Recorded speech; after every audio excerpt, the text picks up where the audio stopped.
Well, howdy, y'all. You're listening to the Deep South Podcast, brought to you by expired beef jerky, unlicensed swamp tours, and whatever that smell is under my porch that I just pretend ain't real. Tonight's tale is a tender one, a tale of love, or at least something shaped like love, covered in weird sauce, served with a side of supernatural tension and nervous sweating.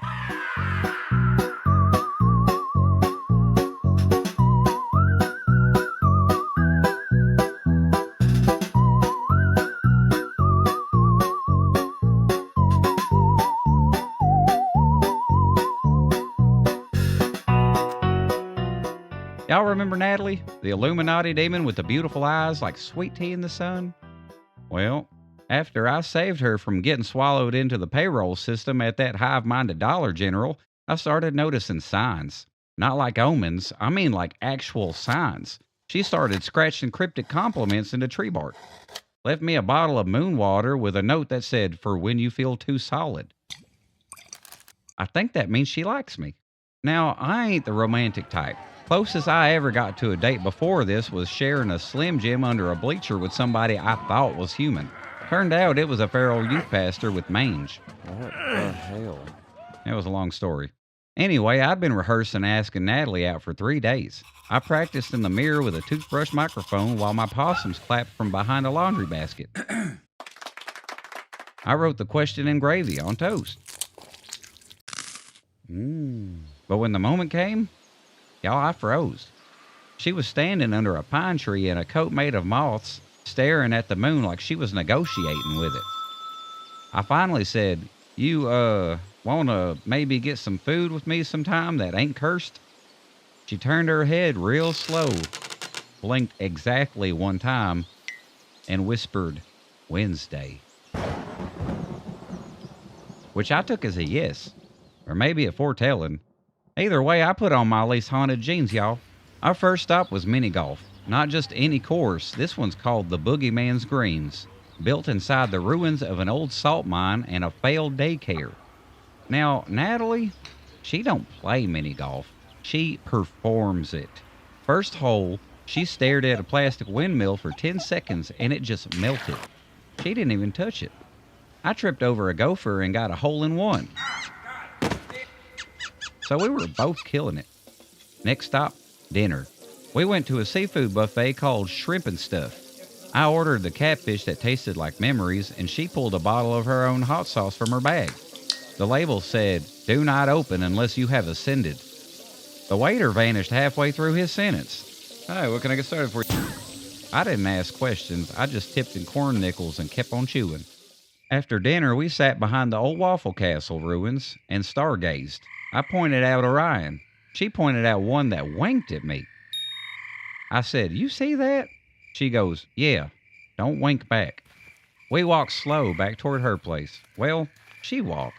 I floated a little. I had 3 cups of fountain crab soda and my equilibrium was debating its existence. I was thinking how to say goodnight like a gentleman. Maybe a compliment. Maybe something smooth. But before I could say anything, Natalie reaches into her jacket and pulls out a chicken foot. It was wrapped in red yarn. She hands it to me and says, "Burn this when you feel sad, or when the fog starts whispering."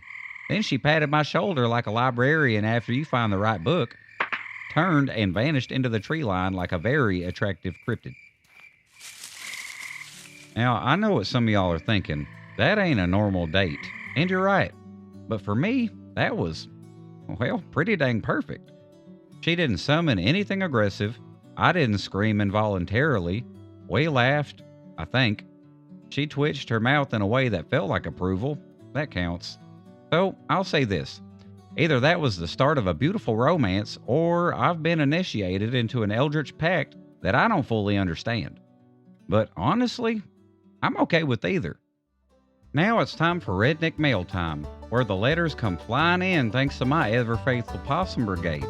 This week, dressed for the occasion in little white bathrobes with wire coat hanger wings strapped to their backs. One of them's got glitter stuck to his nose, and the other keeps trying to fire love notes out of a heart-shaped slingshot he stole from a Valentine's Day clearance bin at the Dollar General.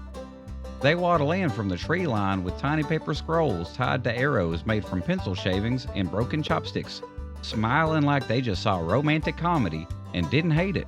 I tell you, nothing says tender affection like a letter carried by a possum with a glue-gunned halo. Redneck Mailtime. It's time for Redneck Mailtime.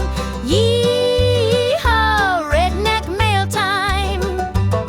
Letter number 1 says, Dear Possum Paw, I took my date frog gigging in a stolen canoe and she said it was romantic. Problem is, she ain't returned any of my texts since, and I'm starting to wonder if I lost her in the swamp. Emotionally, not geographically. From Ricky Delmar down in Louisiana. Ricky, buddy, I say this with love. If she said frog gigging in a stolen canoe was romantic, she might have either been completely smitten or mildly concussed. Swamp love is real, but it's also slippery. You didn't lose her in the swamp. You gave her a moment she'll remember every time she hears a bullfrog burp. Give her space, then try reaching out with something classy like a bouquet of cattails or a mason jar full of moonlight. Letter number 2 says, Possum Paw, I met a woman who carries a deck of tarot cards made from squirrel bones. On our first date, she told me my aura smelled like diesel and heartbreak. Should I be concerned or flattered? From Jolene Keener in West Virginia.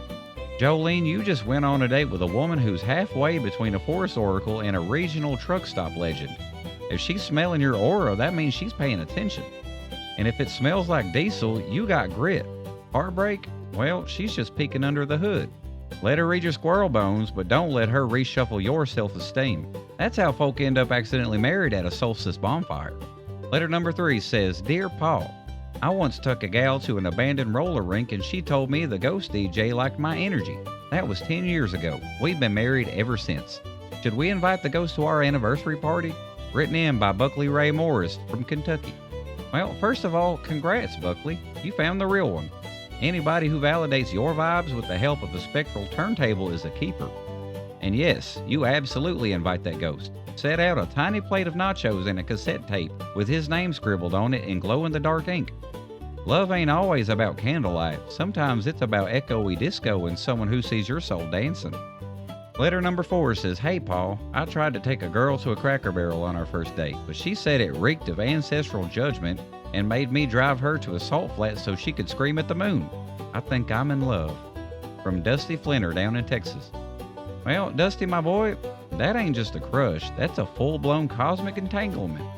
Any woman who rejects biscuits in favor of lunar screaming is likely more emotionally advanced than the average mortal. If you can handle a woman who hears the moon talk back, then buckle up. That ain't just love, that's astral chemistry. Just keep snacks on hand and avoid restaurants with rocking chairs. Letter number 5 says, Possum Paw, I've got a date next week and I'm nervous. I talk too much when I'm anxious, and sometimes I black out and start reciting tractor specs. Any tips for keeping it cool? From Earl Witherspoon down in Alabama. Earl, you gotta understand, talking about tractors ain't a flaw, it's a litmus test. The right person's gonna lean in and ask if you prefer John Deere 4450 over the 4240. And when that happens, that's your soulmate, buddy. But until then, here's my tip. When you feel the specs rising, redirect with a question. Ask about her favorite local haunt, her worst date story, or if she's ever seen a possum dance on top of a burning Winnebago. Let her be weird first. That builds trust. Well, folks, that's all for tonight. If someone out there hands you a chicken foot and doesn't immediately explain why, just know that might be love, or doom, or both. This has been the Deep South Podcast, coming to you from under the stars, behind the pines, and somewhere in the heart of someone who talks to possums about emotional intimacy. Y'all be safe out there, and remember, weird is just love wearing a funny hat. Good night, sweethearts, and keep your chicken feet dry.